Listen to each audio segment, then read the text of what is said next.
नमस्कार दोस्तों, DD react के एक और रिएक्शन वीडियो में आप सभी का स्वागत है। मैं हूं आलोक। तो आज जो वीडियो लेकर आया हूं वो रियल एंटरटेनमेंट टीवी का वीडियो है। इंडियाज ऑपरेशन इन पाक टू एलिमिनेट हाफिज सईद। ऐसा कौन सा ऑपरेशन हो गया यार हाफिज सईद को एलिमिनेट करने के लिए। अच्छा जी, चले देखते हैं क्या है वीडियो में। सबसे पहले तो बहुत शुक्रिया जिन लोगों ने ये कमेंट्स किए। ठीक है। और आज जो मैं बातें करूंगा वो आपने सुननी है और मुझे कमेंट बॉक्स में आपने अपनी राय जरूर बतानी है कि आपको वो कैसी लगी। ठीक है। और उसको ज्यादा से ज्यादा शेयर भी करना है। ठीक है। तो देखिए, सबसे पहले तो ये यूट्यूब पे वीडियो बनाने से और कोई एक बंदा आता है वो कोई पॉजिटिव बात कर देता है और आप कहते हो कि इससे मुल्क में चेंज आ जाएगा या दोनों मुल्कों के हालात बेहतर हो जाएंगे या रिलेशन बेहतर हो जाएंगे, ऐसा कुछ भी पॉसिबल नहीं है जब तक आप प्रैक्टिकली कोई ना कोई स्टांस नहीं ले लेते। ठीक है। और प्रैक्टिकली स्टांस आप तब लेंगे जब दोनों मुल्कों के तहफुजात दूर होंगे। ठीक है। इंडिया को हमारे साथ क्या तहफुजात है, हमें इंडिया के साथ क्या तहफुजात है। ठीक है। इंडिया के 3 बड़े तहफुजात मैं आपके साथ शेयर कर देता हूँ। जिनमें उनका सबसे बड़ा मसला ये है कि वो कहते हैं कि दाऊद इब्राहिम कराची के अंदर मौजूद है। ठीक है। अगर तो दाऊद इब्राहिम कराची के अंदर मौजूद है तो भाई बेशक आप उसको दें, वो जाके बेशक मुंबई में जाके उसको उल्टा लटका दें। ठीक है। हमें इससे क्या मतलब है। ठीक हो गया। अगर कोई हमारे लोगों को कत्ल करेगा तो हम भी उसको लाहौर में उल्टा लटकाएंगे। ठीक हो गया। ठीक और है, एक तो ये स्टांस हो गया। दूसरा उनका हाफिज सईद वाला है। उनके मुताबिक वो एक इंटरनेशनली सर्टिफाइड टेररिस्ट है। 26/11 में वो 26/11 में वो कहते हैं मुलविस है। ठीक है। अगर उसका हिसाब किताब वो बराबर करना चाहते हैं तो वहां से मामला आगे बेहतरी की तरफ जा सकते हैं। वो वाला मसला हल किया जाए। ठीक है। उसके बाद तीसरा बड़ा मसला क्रॉस बॉर्डर टेररिज्म होती है। ठीक है। जिसकी वजह से मसले खराब होते हैं। अब ये 3 बड़े बड़े मसले। अब हाफिज सईद से मुझे याद आया कि अभी रिसेंट नहीं दिलशाद भाई, नहीं, आपने शायद गलत इंटरप्रेट कर लिया है मामले को या गलत एनालाइज कर लिया आपने। आप कह रहे हैं कि सबसे बड़ा मसला दाऊद इब्राहिम है। बिल्कुल नहीं। आप किसी भी इंडियन से पूछिए कि पाकिस्तान के साथ सबसे बड़ा मसला क्या है, वो कभी दाऊद इब्राहिम का नाम नहीं लेगा। आपने कहा कि दूसरा मसला हाफिज सईद है। बिल्कुल हाफिज सईद नहीं। तीसरा आपने कहा कि क्रॉस बॉर्डर टेररिज्म। यस, सबसे बड़ा मुद्दा यह है, तीसरे नंबर पर नहीं हो, सबसे बड़ा मुद्दा है क्रॉस बॉर्डर टेररिज्म का। और इसमें दाऊद इब्राहिम भी आता है, इसमें हाफिज सईद भी आता है। पॉइंट समझिए आप मेरा। जब आप किसी सिचुएशन को एनालाइज करते हैं तो प्यास बड़ी होती है, पानी नहीं। प्यास जब लगी होती है ना तो पानी मिल जाए या कोई शरबत मिल जाए या कोई तरबूजा खरबूजा मिल जाए, उससे भी प्यास बुझ जाती है। तो मसला प्यास है, पानी का सोर्स नहीं। इसलिए मसला जो है वो टेररिज्म है। हाफिज सईद, सैयद सलाउद्दीन, साजिद मीर, ज़कीउर रहमान लखवी, मसूद अजहर, ये नहीं। मुद्दा क्रॉस बॉर्डर टेररिज्म है। मुद्दा वो 140 यूएन डेजिग्नेटेड टेररिस्ट हैं जो पाकिस्तान में हैं। मुद्दा वो आतंकवादी हैं जो कहते हैं कि भारत की बर्बादी तक जंग रहेगी, जंग रहेगी। मुद्दा वो लोग हैं जो भारत के खिलाफ प्रॉक्सी वॉर छेड़े हुए हैं। मुद्दा ना हाफिज सईद है, मुद्दा ना दाऊद इब्राहिम है, मुद्दा ना सैयद सलाउद्दीन है, मुद्दा आतंकवाद है। भारत का सिर्फ एक स्टांस है, गोली और बोली एक साथ नहीं चल सकती। और आपको भी समझने की जरूरत है और ये बाकी जनता को भी समझने की जरूरत है। रिसेंटली कुछ अर्सा पहले उन्होंने एक ऑपरेशन लॉन्च किया था अलविदा के नाम से। आपको ये सुनकर हैरानी होगी कि वो वहां तक पहुंच गए थे कि यहाँ तक कि उसके घर जो अखबार आता था वो भी उनको पता था। और ये प्राइम मिनिस्टर मोदी के सुपरविजन में ये ऑपरेशन चल रहा था। ठीक हो गया। लेकिन वो किसी वजूहात की वजह से वो कामयाब नहीं हो पाया। लेकिन अगर वो कामयाब हो जाता तो आज ये हाफिज सईद वाला मसला ये एब्सोल्यूट हो जाना था। ठीक हो ये मसला। ये कब ऑपरेशन हुआ? ऑपरेशन अलविदा है? ये ऑपरेशन अलविदा कब हो गया भाई? इसके बारे में तो मुझे क्यों जानकारी नहीं है? इसके बारे में मुझे क्यों जानकारी नहीं है ऑपरेशन अलविदा? ये तो मतलब सुनी सुनाई बातें हैं। ये इसमें तो कोई चीज, देखिए ऐसे ऑपरेशंस कभी सामने ऐसे आते नहीं। किसी ने कुछ कभी कहा होगा। मतलब मुझे नहीं लगता कि ऑफिशियली ऐसा कोई ऑपरेशन जो है वो लॉन्च किया गया होगा। मतलब ये ऐसा हुआ होगा कि हवा हवाई जैसी, भाई सीक्रेट आईएसआई का भी कोई ऑपरेशन ऐसे थोड़ी ना आता है। किसी ने कहीं पे कोई बात कही होगी तो हुआ होगा कि अच्छा जी चलो ठीक है। बाकी जो ऑपरेशंस लॉन्च हुए हैं उनके बारे में तो मुझे पता है। ऑपरेशन अलविदा जो है ये तो क्या कहूँ भाई, ऑपरेशन अलविदा जो है वो बहुत ज़्यादा डिटेल इसकी है नहीं। ऑपरेशन अलविदा मतलब ढूंढ भी रहा था, बहुत ज़्यादा मुझे उस पर डिटेल मिल नहीं रही है, मैं अभी भी ढूंढ ही रहा हूँ, पता नहीं। ठीक हो ये गया। मसला खत्म हो जाना था, लेकिन अब वो मसला खत्म नहीं हो पाया। जब तक हम इन 3 चीजों के ऊपर कोई ना कोई अपनी तरफ से पॉजिटिव राय नहीं देंगे, या हमारी गवर्नमेंट को बात नहीं होगी, क्योंकि आपके बात करने से, मेरे बात करने से जाहिर है ओपिनियन तो हम अपनी दे सकते हैं। ठीक है, देखिए मैं इधर ये कहना चाहूंगा कि देखिए एज ए पाकिस्तानी मैं तो ओपनली चाहता हूँ कि सिर्फ इंडिया ही नहीं, दुनिया के हर कंट्री के साथ रिलेशन बेहतर हो, खास तौर पे नेबर के साथ, चाहे ईरान है, अफगानिस्तान है, और कई वीडियोस में मैं कह चुका हूँ। लेकिन दिलशाद भाई की बात भी बिल्कुल सच है कि भाई मेरे बात करने से क्या होगा, ना तो मैं प्राइम मिनिस्टर हूँ, ना ही मैं हेड ऑफ स्टेट हूँ, ना ही मेरे देखने वाले प्राइम मिनिस्टर और हेड ऑफ स्टेट है। No doubt public to public misunderstandings हैं, वो थोड़ी कम होंगी, लेकिन ओवरऑल जो रिलेशंस बेहतर करने हैं वो गवर्नमेंट में करने हैं, और गवर्नमेंट की ये जिम्मेदारी है कि हाँ भाई अगर उन्हें हाफिज सईद का इशू है तो उस इशू को सामने लेके आए, उसे क्लियर करें। अगर दाऊद इब्राहिम पाकिस्तान में मौजूद है तो मैं तो ओपनली कहता हूँ कि उधर इंडिया में जाके क्या लटकाना है, पाकिस्तान से उल्टा लटका के उधर भेजा जाए। देखे ना उधर अगर उन्होंने जाने ली और ये सारे मामला किए।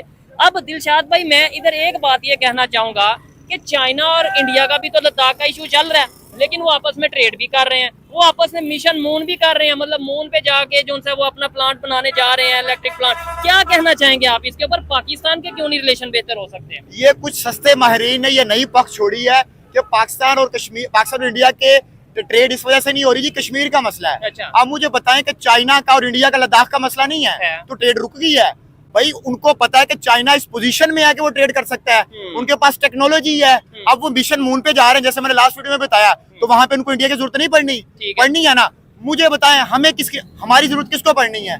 ना हम टेक्नोलॉजी में आ गए, ना हम इकोनॉमी हमारी अच्छी है, ना हम हेल्थ सेक्टर में आ गए। अब मुझे बताएं जब भाई तो ट्रेड तो भारत और पाकिस्तान के बीच पहले भी हो रहे थे ना, कश्मीर का मुद्दा तो शुरू से है।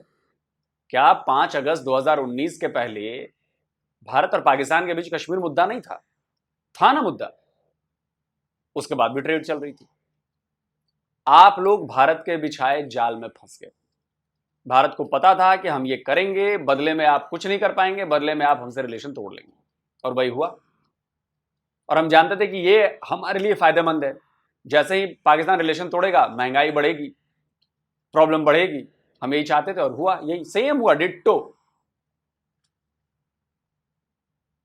अब मुझे बताए जब हम इन सब चीजों में अच्छे हो जाएंगे तो हमें भी लोगों की जरूरत, लोग हमें भी आके पूछेंगे। लेकिन जब तक नहीं होते तो ये कश्मीर वाला मसला अगर आप ट्रेड के बीच में ला रहे हैं ना, तो ऐसा कोई मसला नहीं है। ठीक है। अच्छा दिलशाद भाई एक बात मुझे बताएं, अगर कुछ बहुत से लोग पाकिस्तान से, मैं खुद अक्सर ये कहता हूँ यार डायलॉग होने चाहिए, डायलॉग होने चाहिए, क्या इस टाइम इंडिया डायलॉग करेगा पाकिस्तान के साथ? जो इस टाइम इंडिया की पोजीशन, स्टांस, पावर है जो पाकिस्तान का है, और जो पास में रह चुका है, डायलॉग का जो फायदा या नुकसान हुआ है, क्या इंडिया डायलॉग करेगा? देखिए अगर आज से आप 15-20 साल पहले चले जाए ना, तो पाकिस्तान और इंडिया जब भी यूनाइटेड नेशंस में जाते थे ना, तो एक दूसरे की शिकायतें लगाते थे। उसको अगर आम लफ्जों में कहा जाए कि वो पाकिस्तान जाके कहता था कि भाई इंडिया ने पानी बंद कर दिया, इंडिया मुसलमानों को मार रहा है, इंडिया ने कश्मीर में कर्फ्यू लगा दिया, और इंडिया जाके बातें करता था जी क्रॉस टेररिज्म हो रही है, ये हो रहा है, वो हो रहा है। अब आप नोट कर लें कि इंडिया ने ये बातें यूनाइटेड नेशन के अंदर कहनी छोड़ दी हैं, वो इससे ऊपर उठ गए हैं। वो इन मसलों को मसला समझ नहीं। इवन कश्मीर का तो डॉक्टर जयशंकर ने कहा कि ये तो बायलैटरल प्रॉब्लम है, ये तो इंटरनेशनल इशू है ही नहीं है, इसको मिल के बैठ के हम सॉल्व करेंगे, हमारा मसला हम जैसे मर्जी सॉल्व करें। उन्होंने यूनाइटेड नेशंस को खरे खरे जवाब दिए हैं। अमेरिका को उन्होंने बोला कि हमारे इंटरनल इशू में, इंटरनल मैटर्स में बात करने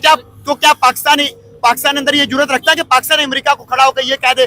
पाकिस्तान ने तो सिर्फ ये कहा था कि हमने अड्डे देने, ये वही इंटरव्यू में सवाल पूछा गया था, ये नहीं हुआ था कि देने या ये नहीं देने। लेकिन उस पर इतना बड़ा हंगामा क्रिएट हुआ और गवर्नमेंट चेंज होगी और बाद में ये एक नई सिलसिला चल पड़ा। लेकिन उसके बावजूद अब देखें 3 जो बड़े मुल्क है जैसे फ्रांस है, रशिया और अमेरिका, इन्होंने अभी ये कहा है कि इंडिया को उसका सिक्योरिटी काउंसिल का परमानेंट मेंबर होना चाहिए। बड़ी बात, आप खुद सोचो ये कितनी बड़ी बात है। अभी सिर्फ 5 मेंबर, उनके पास वीटो पावर होती है। अगर दुनिया में कोई भी बड़ा मसला होता है, एक भी मुल्क वीटो पावर यूज करके वो उस मसले को खत्म कर सकता है। ठीक है। आप मुझे बताएं, आप कश्मीर का रोना रो रहे हैं, कल को इंडिया बन जाता परमानेंट मेंबर, है। आप इंडिया के सामने इंडिया का रोना रोएंगे? हाँ, इंडिया यानी कि अगर India United nation security council का परमानेंट मेंबर बन जाता है तो हम यूनाइटेड नेशन में जाके अगर कहेंगे कि जी कश्मीर इंडिया से लेना है, तो इसका मतलब इंडिया के सामने ही हम जा कह रहे हैं कि इंडिया से कश्मीर लेना है, तो ये तो दुनिया के सामने साथ भी मजाक होगा और पाकिस्तानी पब्लिक के साथ भी और कश्मीरियों के साथ भी मजाक होगा।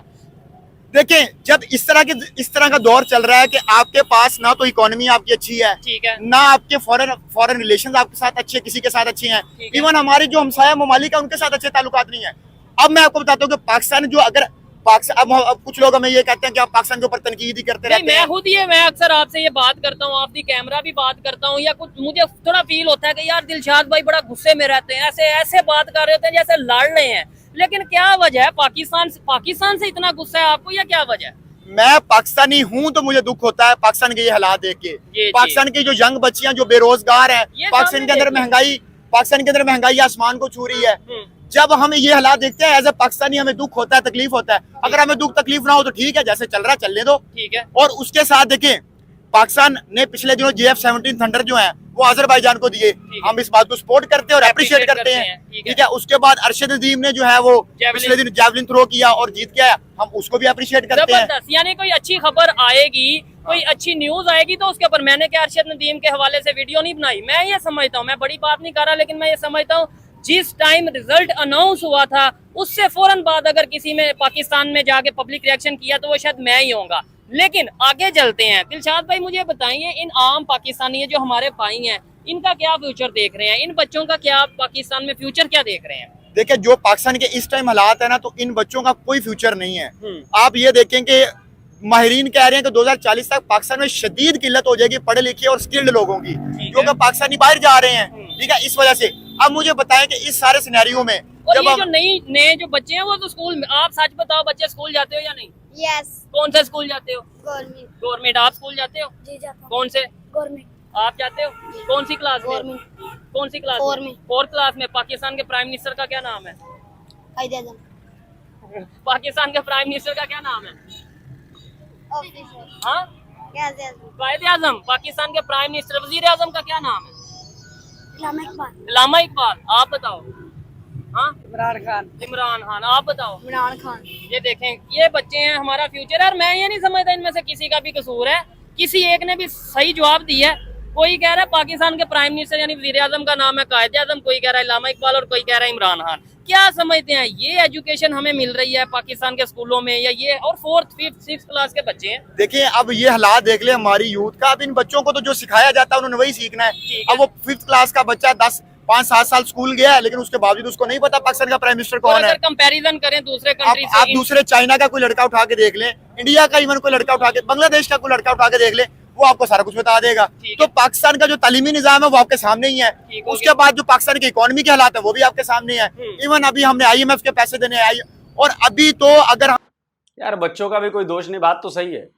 प्राइम मिनिस्टर इतनी जल्दी जल्दी बदलेंगे अगर पाकिस्तान में, तो बच्चे कितना याद करेंगे भाई।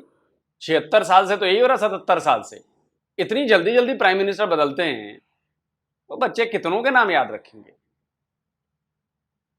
और अभी तो अगर हम इसी डगर पे चलते रहे तो आपको पता है दिसंबर के अंदर पाकिस्तान डिफॉल्ट हो जाना था अगर पाकिस्तान को ये IMF की $7 बिलियन ना देता। ठीक है, अब जब डिफॉल्ट होते हैं तो पाकिस्तानी को नहीं पता कि डिफॉल्ट होने के बाद हमारे साथ क्या हालात होने थे। ठीक है, अभी श्रीलंका के हालात आपके सामने ही है कि वो डिफॉल्ट हुआ था, उसके बाद उनके क्या हालात हुए थे। एक बड़ी इंटरेस्टिंग आपको चीज दिखाता हूँ जो मुझे पता है कि ये लोग क्या जवाब देंगे। मेरी ऑब्जर्वेशन है या मेरा एक्सपीरियंस है, इनसे पूछा गया कि पाकिस्तान के प्राइम मिनिस्टर का क्या नाम है, किसी ने भी ठीक नहीं जवाब दिया। लेकिन अभी मैं इनसे पूछूंगा कि पाकिस्तान का कौन सा दुश्मन कंट्री है, कौन सा मुल्क है जो पाकिस्तान का दुश्मन है, तो देखते हैं ये क्या जवाब देते हैं। कौन सा कंट्री है, कौन सा मुल्क है जो पाकिस्तान का दुश्मन है? इंडिया।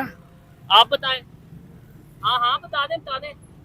आप बताओ कौन सा कंट्री है? इंडिया। आप बताओ। इंडिया। हाँ, आप बताएं कौन सा कंट्री? इंडिया। आप बताएं। इंडिया। ये ले, यानी कि ये नहीं पता कि पाकिस्तान का प्राइम मिनिस्टर कौन है, लेकिन ये पता दुश्मन कौन है। इसमें किसका कसूर है? इसमें क्या मेरा कसूर है, इनका कसूर है, टीचर्स का कसूर है, एजुकेशन सिस्टम का, मीडिया का, किसका कसूर है? मैं तो कहता हूँ इसमें पूरे पाकिस्तान का कसूर है। इसमें हर उस पाकिस्तानी का कसूर है जो अपने समाज में, अपने सोशल लाइफ में इस तरह की बातें करता है और कहता है कि इंडिया हमारा दुश्मन है। इसमें हर उस बुजुर्ग का कसूर है जो कहता है कि इंडिया हमारा दुश्मन है। इसमें हर उस पीढ़ियों का कसूर है जिन्होंने अपनी आने वाली पीढ़ियों को बताया कि इंडिया हमारा दुश्मन है। क्यों? क्योंकि आपने मजहब की अफीम चाटी हुई है। वो इंडियन नहीं है, वो हिंदुओं से नफरत है, क्योंकि आपके स्कूलों में हिंदुओं से नफरत पढ़ाई जाती है, आपके पीएम का नाम नहीं पढ़ाया जाता। ये स्क्रीनशॉट लगा रहा हूं, आपके ही अखबारों के हैं, जिसमें बताया गया कि हिंदुओं से किस कदर आप लोग नफरत करते हैं कि अपने किताबों में पढ़ाते हैं। एक और रिपोर्ट है कि आप अपनी माइनॉरिटी से इतनी नफरत करते हैं कि पिछले साल उससे रिलेटेड कंटेंट को बढ़ा दिया गया है, एंटी माइनॉरिटी कंटेंट को। यह है वजह। आपका 80 साल के जवान से लेकर और 8 साल का बच्चा, बीच में 4 पीढ़ियां आती हैं, चारों कहेंगे कि इंडिया दुश्मन है। नफरत जो भरी है आपने अपनी जनरेशंस में, वो बोल रही है ये नफरत डीएनए में घुस गई है, निकलेगी नहीं।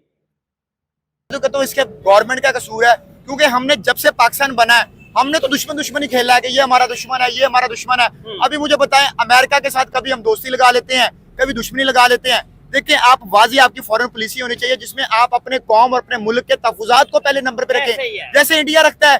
जहां भी उनका मसला बनता है उनके अपने लोग सबसे पहले आते हैं, उसके बाद दूसरे। अब देखें कि ये जो 3 बड़ी स्टेटमेंट मैंने आपको दी है, उसके बाद इंडिया के बारे में जो बाकी मुल्कों ने जो स्टेटमेंट्स दी हैं वो भी आप उठा के देख लें। आवाम को कभी रोते देखा? क्या इंडिया वाले की आवाम को कभी रोते देखा? क्या वजह, क्यों नहीं वजह वो उनका मुल्क उनके लिए करता है सब कुछ। अच्छा। हमारा मुल्क हमारे लिए कुछ नहीं करता। तो हम गरीब है, गरीब के गरीब ही हैं। ठीक है, हम अपनी रोटी रोजी जो भी कमा के खाना है, इन लोगों के घर जाके देख ले, एसी लगे हुए हैं। इनके जब खाना खाते हैं ना तो इनके मुलाजिम ऐसे खड़े होते हैं। ठीक है। हम जैसे ही होते हैं। आपने खुद बोला कि इंडिया के लोग नहीं रो रहे, उनकी जो गवर्नमेंट है उनके लिए रिलीफ कर रही है, उन्हें जो सा सहूलियात दे रही है। इतनी बड़ी आबादी है उधर, 1 अरब 40 करोड़ 50। अगर उन्हें 64 नहीं 30 34 35, ठीक है, लेकिन अगर उनकी गवर्नमेंट उन्हें रिलीफ दे सकती है, राशन दे सकती है, हमारी क्यों नहीं दे रही? हमारी कुछ भी नहीं करती। क्या वजह वजह के वो अपनी जेबें भरती हैं। ठीक है। अब वो ये जिसको भी देख ले, अगर आप इनका प्रोटोकॉल देख लेंगे ना, हमें 10 के अभी बाथरूम में होंगे तो हमारा रास्ता रुक जाता है ठीक कि है। अभी बाथरूम से बाहर नहीं वो तो आएंगे। सिक्योरिटी है ना, उन्हें डर लगता है कि भाई कोई सर इश्यू ना हो जाए। सिक्योरिटी बोलते मुझे हैं। बताएं, हमें फिर ये क्यों बताया जाता है कि इंडिया दुश्मन, इंडिया दुश्मन? ये भी तो बताएं ना कि इंडिया इतना आगे चला गया है, इंडिया में गुर्बत खत्म हो रही है, यहाँ पे भी हो। इंडिया एजुकेशन, चाइना वाले इधर लड़कियां आती थी, गड़ियां बेचती थी। अच्छा। आज वो चाइना वाले अपनी खुद गड़ियां बना रही हैं। क्यों? उन्होंने इतनी तरक्की की है। हम लोगों ने क्या की? ये बच्चे को भी देख लें, ये देख लें, ये देख लें। ये रात को पता नहीं 1-1 रोटी 2-2 रोटी खा के सोते हैं। इनके घर गुर्बत, हमारे घर। अब हमें सोच रहे, ये मेरी जेब में बिल पड़ा हुआ है, मैं रात का दो दिन हो गया सोच रहा है, या अल्लाह बिल कैसे। कितना बिल आया? 20,000 रुपया बिल आया, एक छोटे से 1.5 और महीने का। आपकी महीने मेरी की आमदन 33,000 33,000 आमदन है। हाँ। 20,000 बिल दे दिया, पीछे रह गया 13,000। हाँ। 13,000 में खाना भी वो खाना मालिक, अल्लाह का शुक्र, हमारे मालिक कुछ अच्छे हैं जो हमें रिस्पॉन्स देते हैं। ठीक हो गया। हमारे मालिक हमें क्या कहना चाहेंगे? इधर आम पब्लिक की अगर बात करें या बात सुने तो पब्लिक तो बड़ी परेशान नजर आ रही है। देखें, और लेकिन हमें दूसरी साइड पे ये कह दिया जाता है कि भाई लो जी, ये देखो पाकिस्तान ये है वो है। देखिए, पाकिस्तान के हालात अगर ऐसे बने हैं तो पाकिस्तान के अंदर किसी चीज की कमी नहीं है। ठीक है। आप बलूचिस्तान के अंदर चले जाएं, बलूचिस्तान के अंदर हम रिसोर्सेज यूज कर रहे हैं जो कि नेचुरल गैस निकल रही है। उसके बाद हमारा 6ठा बड़ा ऐसा मुल्क है जिसकी सबसे ज्यादा नौजवान आबादी है। ठीक है। उसके बाद आबादी के लिहाज से भी हम मेरे ख्याल 5वां 6ठा बड़ा मुल्क है। तो मेरी बात सुनो, हमारे पास रिसोर्सेज की तो कमी नहीं है, ना ही हमारे पास यूथ की कमी है। हमारे पास कमी है तो सिर्फ जो हमारे लीडर्स है उनकी नीयत है, उनकी नीयतें खराब है। और दूसरा, हम दूसरों के मुल्कों में की जंगों में घुसते हैं, जैसे हमने अफगानिस्तान की जंग में घुसे हैं। क्या जरूरत थी आपको उस जंग में घुसने की? आपने 70,000 अपने बंदे भी मरवाए और उनको भी अपना दुश्मन बना लिया। आज वो देखे, सबसे ज्यादा जो टेररिस्ट अटैक्स होते हैं वो अफगान बॉर्डर से होते हैं। ठीक है। आपकी सारी स्मगलिंग अफगान बॉर्डर से हो रही है और उन्हें गुस्सा बहुत है अफगानिस्तान के लोग। और हमने अफगानिस्तान को भी दुश्मन बना लिया। हमें कितना बड़ा थप्पड़ मारा, वो बैठे। तो अफगानिस्तान से मिलकर यह स्मगलिंग करता कौन है? कौन करता है? स्क्रीनशॉट लगा रहा हूं, पढ़ लीजिएगा। नाटो की रिपोर्ट कहती है कि नारकोटिक्स की जो स्मगलिंग होती है उसमें आपकी फौज शामिल है। आपकी फौज ये सारा रैकेट चलाती है। आपकी अजीमो शान आर्मी ये स्मगलिंग का धंधा करती है। सारा ये धंधा करती है स्मगलिंग का। ये नारकोटिक्स बताया मैंने। अब आता हूं जरा, ये अफगानिस्तान बॉर्डर बताया मैंने। अब आता हूं जरा मैं ईरान बॉर्डर। ईरान बॉर्डर पर आपकी फौज, सो कॉल्ड नंबर 1 आपकी फौज ऑयल स्मगलिंग करती है, कराती है बलोच बच्चों से। और ये मैं नहीं कहता, ये वहीं के बंदे कहते हैं। सुनिए। देख रहा हूँ गरीबों का जो फ्यूल है, ये तमाम गरीब मजदूरों से, यहाँ के बलोच मजदूरों से जाकर के फिर बेचेंगे, जाके अपने बच्चों को खिलाएंगे, खुद अरबपति बनेंगे। मैं बतौर एमपी ये कह रहा हूँ, कोस्ट गार्ड बलोच दुश्मन है। बतौर एमपी है, यहाँ का नुमाइंदा कह रहा हूँ कि कोस्ट गार्ड बलोच दुश्मनी पे उतर रहा है। उनके रग और खून में बलोच दुश्मनी है, रग और खून में। हमारा बच्चा जो है ना बेरोजगार, 2 लीटर तेल के लिए इनके बिल्कुल ऐसा खड़े हैं जैसे कश्मीर फतह कर रहे हैं। बलोच दुश्मनी में इतने आगे निकल चुके हैं, इतने आगे निकल चुके हैं। मैं पूरे बलोचों को कहता हूँ, अगर किसी का तेल पकड़े, रोड बंद करो, सड़कें बंद करो, और मेरा भी वीडियो करो वीडियो करो, जाके अपने बच्चों को खिलाओ सबको। फिर ये करो वीडियो, ये तेल देखो, ये गरीबों के मंशियात नहीं है। रोजाना या मंशियात जा रहा है, रोजाना या चर्च जा रहा है, रोजाना चर्च जा रहा है हमारे साहिल से, रोजाना बोट्स में चर्च जा रहा है, अफ्यून जा रहा है, रोजाना जा रहा है। लेकिन ये इनको ये इसमें बड़ा, और इसकी चर्चाएं हो रही हैं। एक पाकिस्तान के जर्नलिस्ट हैं सैयद मुजम्मिल शाह, उन्होंने भी अपने एक प्रोग्राम में इस बात का खुलासा किया था। सुनिए। देखे ना, वो जो कारोबार चल रहा है वहाँ पे, उसका बेनिफिशियरी कौन है? आम बलोच तो खड़ा ही नहीं हुआ बॉर्डर पे। तो वो पापा जॉन साहब जो थे, उनकी नेटवर्क कैसे बनी थी सारी? वो देखे ना, ये चीज़ें बड़ी एविडेंट होती हैं। ईरानी डीजल भी ऐसी है कि वो बाइकों पे आता है पहाड़ियों से, हाँ, और वो आधी रात को ट्रैवल करते हैं। अब माशाल्लाह कस्टम के हालात ये हैं कि कस्टम 5 बजे पोस्ट बंद करके घर चली जाती है। ये इसी तरह की जंग लगी हुई है, फौजी कह रहा है मेरा 9 to 5 हो गया, मैं जा रहा हूँ। ये सीन बनाया हुआ है बेवकूफ़ बनाने के लिए। अब 5 बजे के बाद ट्रक गुजर जाता है। तो सारी मुसीबतों की जड़ आपकी फौज है, और जब तक पाकिस्तान के लोग इस बात को स्वीकार नहीं करेंगे, आपका कुछ नहीं हो सकता।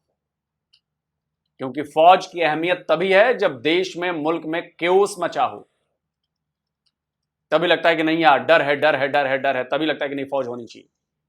जिस दिन लोग समझ गए कि अरे यार ये तो फर्जीवाड़े का डर है, उस दिन आर्मी की अहमियत खत्म हो जाएगी और आर्मी का कंट्रोल चला जाएगा। इसलिए आर्मी हमेशा देश के भीतर केओस मचाए रखती है, भगदड़ मचाए रखती है, जिससे उसकी जरूरत हमेशा महसूस होती रहे। थप्पड़ मारा, वो बैठे हुए कौमी तराना नहीं सुन रहे हमारा। हाँ, ये भी इससे बड़ा हमें क्या थप्पड़ होगा? फिर हमने क्या किया? हमने कौन सा इशू किया? हमने कुछ किया नहीं। उन्हें जो गुस्सा है वो भी तो देखना चाहिए। उन्होंने गुस्सा क्यों है आपके ख्याल से, क्या वजह? हमें पाकिस्तान वाले को हमारी नेचर ही नहीं सही, हमारी हम खुद ही नहीं सही, हमारे कौम नहीं सही। अच्छा, मुझे ये बता दें, रिलेशन हमारे कैसे बेहतर हो सकते हैं, कैसे हम भी आगे बढ़ सकते हैं इंडिया की तरह? इंडिया आगे बढ़ के हम कैसे बढ़े? हमारे रिलेशन किसी से भी नहीं सही हो सकते। हम, मैं भी इसका दुश्मन, ये मेरा, किसी के पास कुछ नहीं है, कुछ नहीं। जब हम एक कौम हो जाएंगे ना, यूनिटी हो जाएगी। हाँ, एक कौम हम हो नहीं सकते। ठीक है, we will progress। ठीक है, तब हम प्रोग्रेस करेंगे। दूसरी बात जो मेन नंबर चीज है ना, वो ये है कि जब कोई भी बंदा, खा ये खा मैं खा ये साहब, मकरूज हो जाता है ना, तो वो परेशान होता है। ठीक है, वाहद हमारी गवर्नमेंट ऐसी है, खा इमरान कोई भी गवर्नमेंट भी, हाँ, तो वो कर्जा लेकर खुश हो रहे हैं। देखें टीवी पे जो पट्टियां चल रही हैं, वो कह रहे हैं अल्हम्दुलिल्लाह हम जब कर्जा लेने में कामयाब हो गए, और एक वक्त आता है कि जब मकरूज बंदा पर कर्जा अदा नहीं कर पाता, तो फिर वो अपने घर की चीजें बेचता है। तो हम बेच नहीं रहे, हम निजकारी कहने पे एक निजकारी, ठीक है। एक दफा फिर रेलवे की आएगी, रेलवे को भी हमने किया। IMF कहेगा कि आप पीछे हटो, ये बंदे भी मारे हैं, ये जमीन भी हमारी, तो हम फिर गुलाम हो जाएंगे। और सबसे बड़ी बात कि आपकी चीजें बिक भी नहीं रही हैं। पाकिस्तान इंटरनेशनल एयरलाइंस यानी कि PIA, स्क्रीनशॉट लगा रहा हूं, बेचने की प्लानिंग थी। अभी शायद 30 या 1 अक्टूबर को इसका कुछ होना था, खरीदारी नहीं मिला, झूठ बोला इन लोगों ने, पूरा प्रोपेगेंडा किया, आगे बढ़ा दी डेट। और झूठ पता है क्या बोला था? इनके मिनिस्टर ने झूठ बोला था कि वो टर्किश एयरलाइंस है और उनसे बातचीत चल रही है, वो बड़ा इंटरेस्ट दिखा रहे हैं। टर्किश एयरलाइंस का जवाब आ गया, बोला कि ये फर्जीवाड़े की खबर है, प्रोपेगेंडा है, कोई हमारी बातचीत नहीं चल रही और हम कोई इंटरेस्टेड नहीं है, यूजलेस है PIA। टर्किश एयरलाइंस ने ये बोला। लेकिन शर्म आती नहीं आप लोगों को, झूठ पर झूठ बोल देते हैं और बेखौफ होकर झूठ बोलते हैं। छोड़ो यार, वो जानते हैं कि आपकी आवाम जो है वो जाहिल है, उसको कुछ पल्ले नहीं पड़ेगा। हो जाएंगे तो हमें क्या फायदा 1947 में आजाद होने का, पाकिस्तान बनाने का? मतलब अगर हम फिर से ऐसे गुलाम हो जाते हैं। सर जी, हम जिनके पास काम कर रहे हैं ना, अल्लाह का शुक्र है अच्छा कि वो बहुत अच्छे हैं। अच्छा, वो हमारे जो भी हो, मजबूरी कुछ भी हो, कोई मुश्किल वक्त में वो काम आते हैं। पाकिस्तानियों को भी तो देखें ना। मैं बता रहा हूँ, मैं अपनी बात भी बता रहा हूँ, ये भी बेचारे काम ही करते हैं तो रोटी से कमाते हैं। मगर इस मुल्क में ना सर जी कोई निजाम नहीं है, कोई कुछ नहीं है, बस आप वोट डाल दें, उनको जिता दें, बस और कुछ नहीं। हम जब भी मेहनत करके खाते खाते मर जाएंगे, मगर हमारा कुछ नहीं ठीक बनेगा। हो गया। आप क्या कहना चाहेंगे? है ना, हाँ बात पाकिस्तान की करते हैं, औलातें इनकी बाहर बैठी हुई हैं। ठीक हो गया। अगर पाकिस्तान इतना ही अच्छा है तो वो क्यों बाहर हैं? हाँ ये चीज है, मतलब एक साइड पे हम ये कहते हैं पाकिस्तान से बड़ी मोहब्बत है, हमारे लीडर ये कहते हैं, लेकिन हम उनके सारी जो उनसे बच्चे हैं वो कोई फॉरेन कंट्रीज में जाके पढ़ रहे हैं, कोई कहीं पे पढ़ रहे हैं। जितनी बार इसमें एक और बात मैं कहना चाहूंगा, सबको जिहाद पे उकसाने की बात करते हैं, जितने ये बड़े बड़े लीडर मौलवी मौलाना बनते हैं, सब कहते हैं कि जिहाद करेंगे जिहाद करेंगे, लेकिन उनके बच्चे क्या कर रहे होते हैं? उनके बच्चे कोई जिहाद नहीं कर रहा होता, आपके बच्चों से जिहाद करवाया जाता। वो क्या नाम है उसका, सैयद सलाउद्दीन ही नाम है ना, क्या नाम है, उससे बात की जब पाकिस्तानी पत्रकार ने और पूछा, तो जरा जवाब सुनिए उसका। अगर जिहाद हर एक का फर्ज है, what are your own sons doing not fighting jihad? What are they? एक आपके माशाल्लाह से one of your sons is a doctor, one of your sons माशाल्लाह से is an engineer, ठीक है जी, पढ़ रहे हैं, they're working on their own, good for them. मगर अगर सैयद सलाउद्दीन कश्मीर का सबसे बड़ा जिहादी आउटफिट का सुप्रीम कमांडर है, उसके माशाल्लाह से जो 5 बेटे हैं, वो जिहाद के बाहर क्यों बैठे हैं? ये अगर जिहाद इज ए वॉलंटरी अफेयर, मेरी ख्वाहिश है कि कम से कम मेरे पीछे एक बेटा, लेकिन he is not agreeing with this. वो कहता है आप निकले हुए हैं, मैं अपने पीछे को, बच्चों को, अहलिया को पाल रहा हूं। लेकिन आप पाकिस्तानियों को ये बात समझ में नहीं आएगी। वो दूसरों के बच्चे से, गरीब के बच्चे से जिहाद करवाएंगे, अपने बच्चे को डॉक्टर इंजीनियर बनाएंगे और फिर कहेंगे नहीं उनकी मर्जी है, जबरदस्ती थोड़ी ना है। तो अबे जबरदस्ती दूसरों के बच्चों को क्यों इसमें शामिल कराते हो, उठा के ले आते हो, बरगला कर ले आते हो? ऊपर वाला जिसको तुम मानते हो सब देख रहा है ना, उसी का नतीजा है कि आज तुम लोगों की हालत ऐसी, उसी का नतीजा है। लेकिन तुम लोग पाकिस्तानी इसको भी डिफेंड करते हो। जब हमास को डिफेंड करोगे, जब ओसामा बिन लादेन को हीरो मानोगे, तो अपने आप को तो तुम झूठ बोल सकते हो, उसके ऊपर भगवान से तो झूठ नहीं बोल सकता। अब भगवान लाठी बजा रहा है, भगवान जानता नहीं कि असलियत क्या है, इसलिए वो दिए पड़ा है, तो मरो फिर। जितनी बार की कंट्री है ना, जितनी बार की कंट्री है, हमारे मुल्क का सलूट मारते हैं अभी भी नहीं, आप तो बेकारी। हाँ ये अगर ये सऊदीया से आया ना, तो हम इनके नीचे कलीन बिछा देंगे, ठीक है। इनके सामने हर चीज कर देंगे, क्योंकि हम हमारी मेहमान नवाजी बहुत अच्छी होती है उनके अच्छा, लिए। लेकिन अब आपको पता है कि सौदी अरेबिया भी कह रहा है कि ये पाकिस्तानी यहाँ पे आके भीख मांगते हैं, शायद आपने खबर सुनी हो। लोगों ने डिपोर्ट भी किया, उन्होंने अच्छा, उन्होंने अगर हम रिपोर्ट उनकी भी किया है, रिस्पेक्ट करते हैं तो उनको भी चाहिए ना ये बातें ना करें। लेकिन हम जाके भीख भी तो ना तो भीख मांगे। ना, अब ये देखे कहाँ गया, 7 अरब डॉलर लेके आ रहा है। ठीक हो गया। IFM ने हमारा वो जो 14 रुपए यूनिट था वो मुस्तरद कर दिया है। ठीक है, लेकिन ये चीजें पता है कब ठीक होंगी? मैं दिलशाद भाई, आप इस चीज को आप समझ अब ये सकते देखे हैं। हाँ। सर, ये बंदा है। चलो छोड़ो यार, बातचीत हो गई, ठीक होंगी, कभी नहीं ठीक होंगी। आप साहूकार के उस जाल में फंस गए हैं, IMF जिसका नाम है, वो कभी ठीक नहीं होने देगा। वो आपसे वसूली करता रहेगा, करता रहेगा, करता रहेगा, करता रहेगा। इसका सबसे ताजा एग्जांपल स्क्रीनशॉट लगाया है, 1.5 लाख नौकरियां IMF ने खत्म कर दी, सरकारी नौकरियां। क्या पाकिस्तानियों को इस बात का पता है? आपकी सरकार मान गई कि हाँ ठीक है, हम 1.5 लाख पोस्ट जो है वो खत्म कर देते हैं। खबर है पाकिस्तानियों? नहीं खबर होगी। मेरे पर विश्वास मत करो, जाकर गूगल पर रिसर्च कर लो। आपकी कई मिनिस्ट्रीज उसने बंद कर दी। IMF डिक्टेट कर रहा है, ओए ये मिनिस्ट्री बंद कर, ओए ये 1.5 लाख पोस्टें बंद कर। IMF डिक्टेट कर रहा है कि ओए ये 4 मिनिस्ट्री क्या बना रखी, इनको मर्ज करके एक बनाओ। और आप उसके इशारों पर नाच रहे हैं। आपका PM नाच रहा है, आपकी सरकार नाच रही है, पूरा पाकिस्तान नाच रहा है। यह है IMF। और 24 बार ले चुके हो IMF के, उससे बच नहीं पाओगे। IMF ने पट्टा बांध दिया है और पट्टा किसी ताले की चाबी से नहीं खुलेगा वो, और कटेगा भी नहीं, कट नहीं सकता, समझे? और अब वो आपको घुमा रहा है और ताउम्र पाकिस्तान को घुमाता रहेगा। आप चंगुल से निकल नहीं सकते IMF के। और मेरी बात याद रखना पाकिस्तान में, IMF का PM बनेगा एक दिन पीएम बनने का सेंस ये है कि पीएम आईएमएफ बनाएगा, ये पीएम होगा, उसके बगल में अपना एक बंदा बैठाएगा, बोलेगा कि ये सारी फैसले ये लेगा, साइन इसके होंगे, याद रखना। और रही बात भारत पाकिस्तान की दोस्ती, तो देखो ये सब फर्जीवाड़े की बात है, अमन की आशा, ये सब फालतू की बात है। आप अपने घर में खुश रहिए, हमें हमारे हाल पर छोड़ दीजिए। आप दुनिया की नंबर 1 इकोनॉमी बन जाएं, आप दुनिया में स्पोर्ट्स में सबसे ज्यादा मेडल लेकर आए, शुभकामनाएं मेरी तरफ से। आपका देश दुनिया का नंबर 1 देश बन जाए, शुभकामनाएं एडवांस में ले लो आप मेरे से। हमारा पीछा छोड़ दो, हमसे रिलेशन छोड़ दो, नहीं चाहिए रिलेशन, नहीं चाहिए रिलेशन। और मैं कई बार अपने वीडियोस में कह चुका हूं, मेरा बस चले तो 50 फुट ऊपर दीवार, 100 फुट ऊपर दीवार बनवाऊंगा एकदम प्लेन, और घुसने नहीं दूंगा किसी को। हमें जरूरत ही नहीं। 77 साल में हमने देख लिया है कि दोस्ती करने की कीमत कितनी बड़ी हम लोगों ने चुकाई है, हम भारतीयों ने, और अभी भी चुका रहे हैं।